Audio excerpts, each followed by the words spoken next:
Humans of the cardboard, welcome back to Just Nuts, guys. Today we need to cover masked heroes. Maybe it's heroes as a whole, but specifically masked heroes for right now. If you haven't heard, masked heroes confirmed to be part of the new upcoming set. The tactical tri pack. It's going to give support to Mikanko, Dark Magician, and Masked Heroes.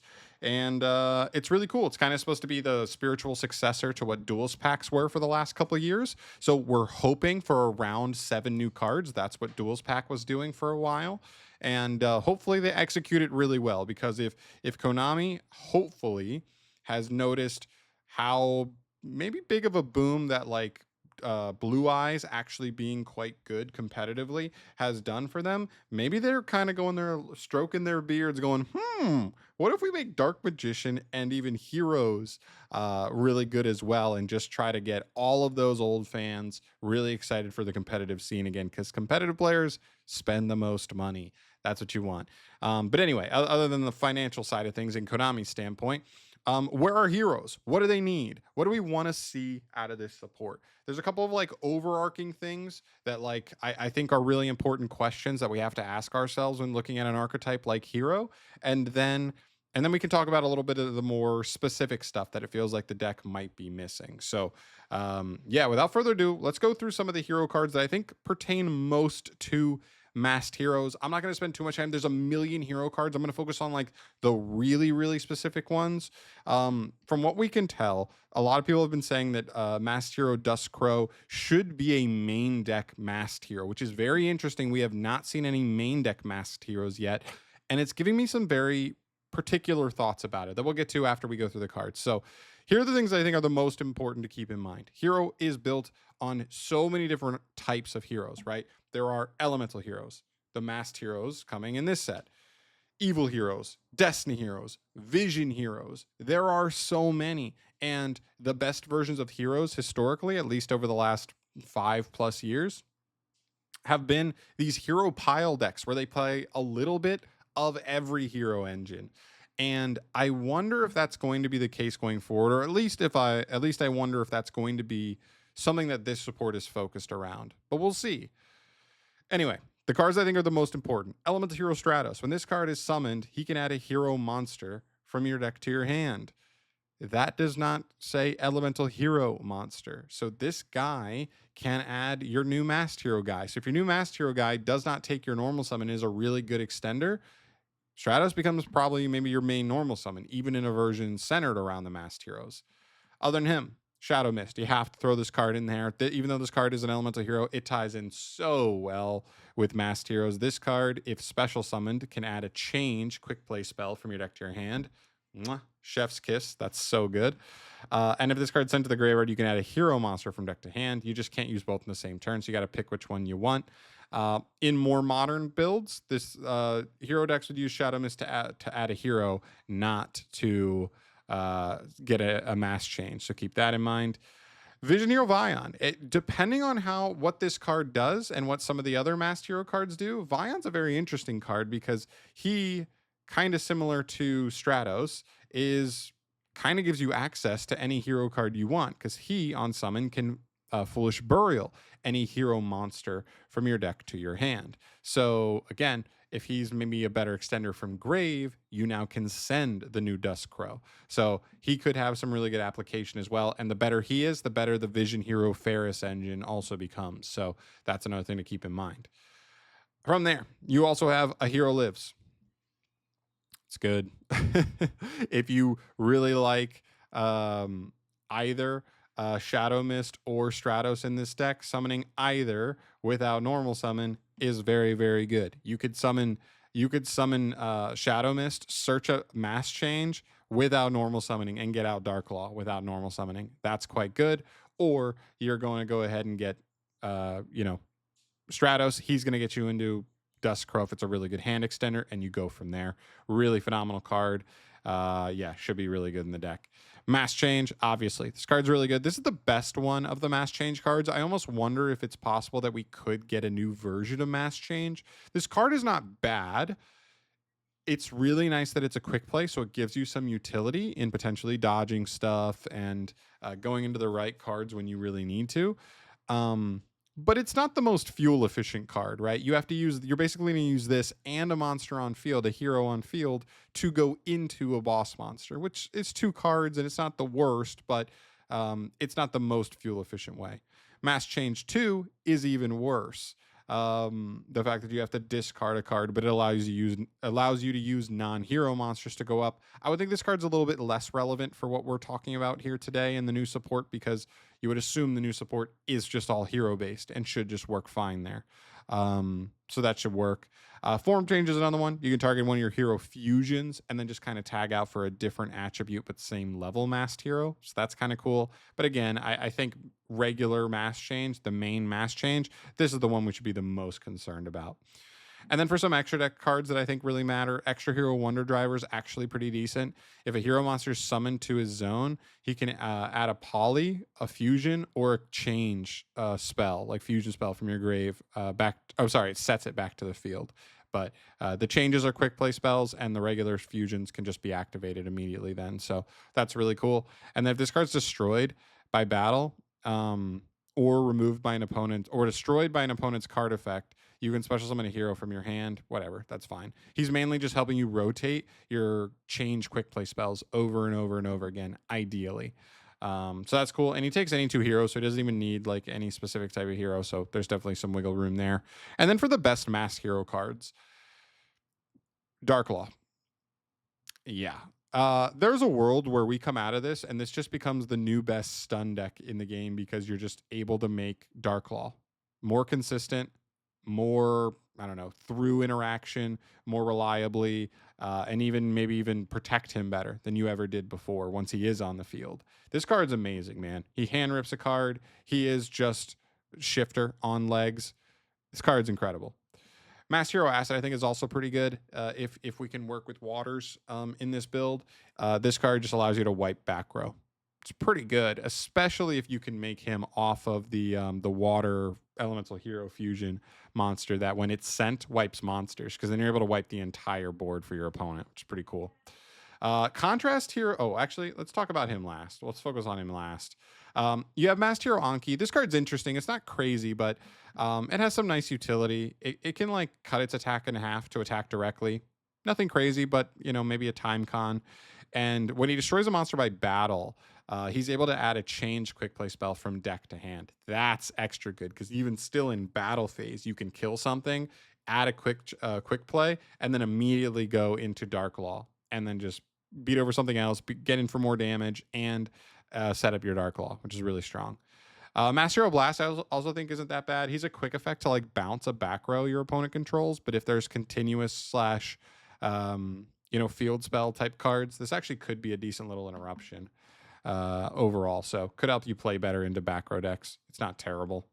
That doesn't matter. And then this is the most important card, I think, for the extra deck. Like obviously Darklaw is the best one, but I think this card could be the one that's like, can they make this playable? This guy requires 2 masked hero monsters. And so the reason you never summon him is because he must be fusion summoned and cannot be special summoned by other ways. While face up on the field, this card is also treated as light attribute. Whoa, what'd I click? There we go. And then once per turn during either player's turn, you can target a face-up card on the field, negate that target's effects until the end of this turn. So this card is just Desiree, right? A walking Desiree type effect. It's quite good. The issue is he has to be fusion summoned, so you cannot just mass change into him super easily. And he requires 2 masked heroes specifically.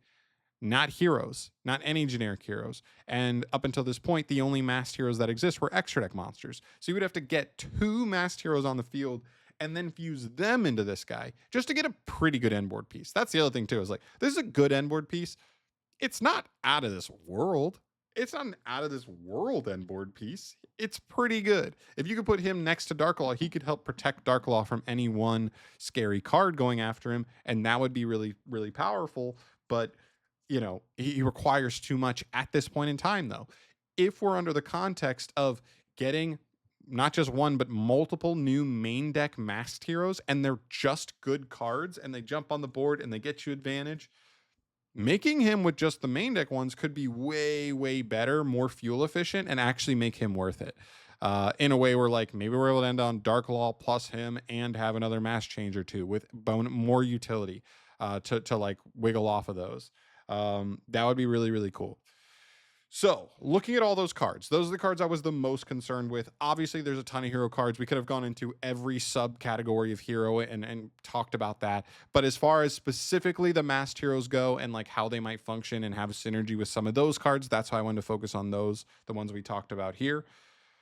The biggest question to me is going to be, how are they going to approach these new masked hero cards? Are they going to approach the masked hero cards from the standpoint of hero is just hero pile? Nobody plays Destiny Hero. Nobody plays Elemental Hero. Nobody plays Vision Hero. They play hero pile. They play a hero version with most of, if not all of those engines represented in it somewhere, shape, or form.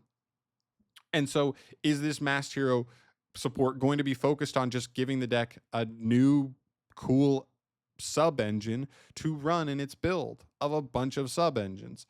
Or are they actually going to try to push the deck into a masked hero focus? Like, let's just go in on masked heroes and make it so, like, yes, you might play Stratos, you might play a hero lives, you might play the Vision hero cards to get, Vion and stuff as like consistency pieces. But the goal may be like contrast plus dark law plus one or two more things, who knows, and really really lean hard into the masked hero thing and say, we're going to try and make our players able to build a pure masked hero variant. Obviously not pure in terms of, like I said, cutting Stratus, coming those cards, those are just your engine cards that you get there, but those are, it's really would feel like a full on masked hero deck, not just a hero deck that, like, you play your mass change so that way you can set up a dark law on your end board, but that's literally all you use it for. You know what I mean? You're gonna summon Shadow Mist, you're gonna add mass change, you're gonna add a dark law to your end board. That's all you're using it for. Like, that's possible, but I honestly think it might be cooler for Konami to just actually try and push this into a completely different deck. Basically, you're like, and not useful in the entire hero pile strategy that's kind of been the fad for 5+ years now. That's the biggest question to me. We have no idea. I think I'd prefer them trying to push it into a new deck at this point. But if they do go for the pile, they can still do that and just try to cover up a lot of the weaknesses that the pile has had. That pile deck has some really huge weaknesses. Nibiru has been a problem, a constant thorn in that deck side. Hand traps in general, you know what I mean? I've had a lot of people be like, if your opponent just has 2 hand traps, it can be really hard to beat with heroes. That's what I've heard. I've not played it, but that's just hand traps in general. Can you make the deck a little more resistant or even just better playing straight through it? Maybe these engines just help you barrel through hand traps. Who knows? And also certain board breakers. Because this deck ends on a very particular type of board, there are certain board breakers that you just cannot beat. Your deck ends on a lot of like removal type interruptions and not really negation at all. So like just stuff like Raigeki, just problematic removal board breakers or mass negate board breakers that just like Dark Ruler, cover your whole board, blanket, turn everything off. Sometimes that can be enough to like turn off most, if not everything, on your end board. From what I've been told, this is actually more information than I got from you guys on the community poll than anything else. So yeah, I think coolest scenario would be that this support is just so cool and actually good and works so well with itself that like it just makes you want to play like an actual pure masked hero variant, and go that route and really, really delve into the mass change style and what that type of build can get you. But of course, like, it doesn't have to. We have no idea. Maybe they could do a little bit of both, where like the way they design is you could choose to go either route. You can play a more simplistic masked hero variant where you are more control, maybe even stun type build where you really are hard focusing on Dark Law and like maintaining control over the board, versus maybe some of the cards work, you don't play all of them, but if you just want to play a small sub portion of the cards that get revealed in the hero pile and still make that variant better as well. There's a world where they can kind of thread that needle and make it work perfectly in between. We just haven't seen it yet, so we don't know. But those are the things I'd want to see. That's kind of the overall focus I hope that they take with heroes. Heroes are such a hard archetype to cover in this fashion, talking about like what I hope they get, just because there's so many cards here. There's so many different directions they could try to focus this.